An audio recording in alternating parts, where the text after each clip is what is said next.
ناظرین کرام السلام علیکم ورحمۃ اللہ تعالی وبرکاتہ۔ قربانی میں جانوروں کی کم سے کم عمر کتنی ہونی چاہیے؟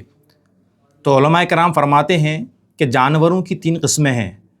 پہلی قسم بڑی قسم کا جانور جیسے کہ اونٹ ہے، دوسری قسم متوسط قسم کا جانور جیسے گائے ہے، بیل ہے، بھینس ہے، اور تیسری قسم چھوٹی قسم کا جانور جیسے کہ بکری ہے یا بکرا ہے، دمبا ہے، بھیڑ ہے وغیرہ۔ تو جو سب سے بڑی قسم کا جانور ہے یعنی کہ اونٹ، اس میں کم سے کم عمر 5 سال ہونی چاہیے، یعنی کہ 5 سال سے اگر ایک دن بھی کم ہے تو اس جانور کی قربانی نہیں ہوگی۔ اور دوسری قسم متوسط قسم کا جانور جیسے کہ گائے، بھیل وغیرہ ہے، تو اس میں کم سے کم عمر 2 سال ہونی چاہیے، یعنی کہ 2 سال سے اگر کم ہے، ایک دن بھی اگر کم ہے تو اس جانور کی قربانی جائز نہیں ہوگی۔ اور تیسری قسم کے جانور میں بکری ہے، بکرا ہے، دمبا ہے، بھیڑ ہے وغیرہ، تو اس میں کم سے کم عمر علماء کرام فرماتے ہیں کہ کم سے کم عمر 1 سال ہونی چاہیے۔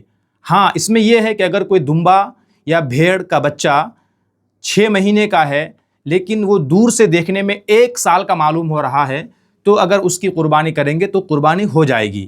لیکن یاد رکھیے، صرف دمبا اور بھیڑ کے لیے ہے، بکری میں نہیں ہے، یعنی کہ بکری میں یا بکرا میں کم سے کم 1 سال کا ہونا ضروری ہے۔